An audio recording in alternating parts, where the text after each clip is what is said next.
পবিত্র রমজান মাস আমাদের সবার জন্য অনেক রহমত বয়ে নিয়ে এসেছে। পবিত্র মাস যখন আসে প্রত্যেকটা মানুষের মনেই পবিত্রতা দোলা দেয় আমার বিশ্বাস।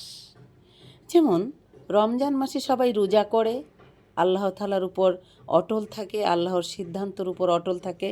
যারা ভালো ব্যক্তিত্বের মানুষ রয়েছেন প্রত্যেকেই রমজান পালন করেন। আর রমজান যারা পালন করেন তাদের মনে পবিত্রতা চলে।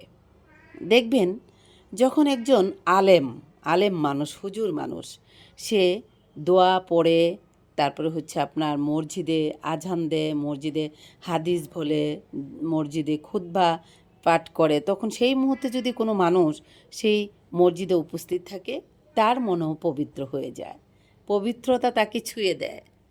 পবিত্রতা এমন একটি জিনিস, যখন আল্লাহর কোরআন কেউ পাঠ করে, কোরআনের কথা শুনে, তখন কিছুক্ষণের জন্য হলেও মনে পবিত্রতা এসে ধুলা দিয়ে দেয়। হয়তো তখন থেকে তাৎক্ষণিকভাবে ভাবে আমি ৫ ওয়াক্ত নামাজ পড়বো, আল্লাহর কাজ করব, মানুষকে ভালোবাসবো, ভালো ব্যক্তিত্বের পরিচয় দিব। সেই মুহূর্তে একটি সেকেন্ডের জন্য অনেক খারাপ মানুষের মনেও সেই ধুলাটা দিয়ে দেয়, কিন্তু পরবর্তী সময় হয়তো ভুলে যায়। এটাই হচ্ছে সত্যি কথা। যখন একজন মানুষ কোনো পবিত্রতার মাঠে থাকে, পবিত্রতার মসজিদে থাকে, পবিত্রতার মধ্যে থাকে, পবিত্রতার আলোচনার সামনে থাকে, তখন মানুষের মন পবিত্র হয়ে যায়। আর পবিত্র মাহে রমজানের কথা শুনলেও মানুষের মন পবিত্রতা হয়ে যায়। যারা সত্যিকার অর্থে মানসিকতা বোধ যাদের মনের মধ্যে রয়েছে, তারা রমজান আসলেই সবার মন পবিত্র হয়ে যায়। প্রিয় বন্ধুরা, দেশে এবং দেশের বাইরে প্রবাসী যত আমার প্রাণপ্রিয় বন্ধুরা রয়েছেন, প্রত্যেকেরই জানাচ্ছি রমজান মোবারক।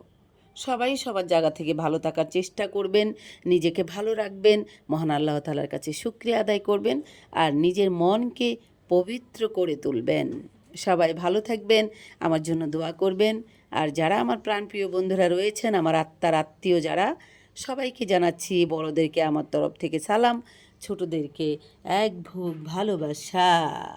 প্রিয় বন্ধুরা, আমার ময়নাদের জন্য দেখেন একবারে তাজা টাটকিনি মাছ নিয়ে এসেছি, সেগুলোকে এখন রেডি করা হবে, আমার ময়নারা খাবে। আপনারা সবাই ইফতারের জন্য প্রস্তুতি নেন। আর সবচেয়ে বড় কথা যেটা রয়েছে সেটা হচ্ছে আপনার গর্ভধারিণী মায়ের প্রতি অনেক অনেক বেশি ভালোবাসা দেখাবেন। নিজেরা টেনশন থেকে দূরে থাকবেন, যেখানে রয়েছেন সেখান থেকে মহান আল্লাহ তাআলার কাছে শুকরিয়া আদায় করবেন। যাদের বাবা মা এই পৃথিবী ছেড়ে চলে গেছে তাদের জন্য বেশি বেশি করে দোয়া পাঠ করবেন। এই রমজানে পবিত্রতার মধ্যে ভালো থাকার চেষ্টা করবেন, দুঃখী মানুষদের পাশে দাঁড়াবেন।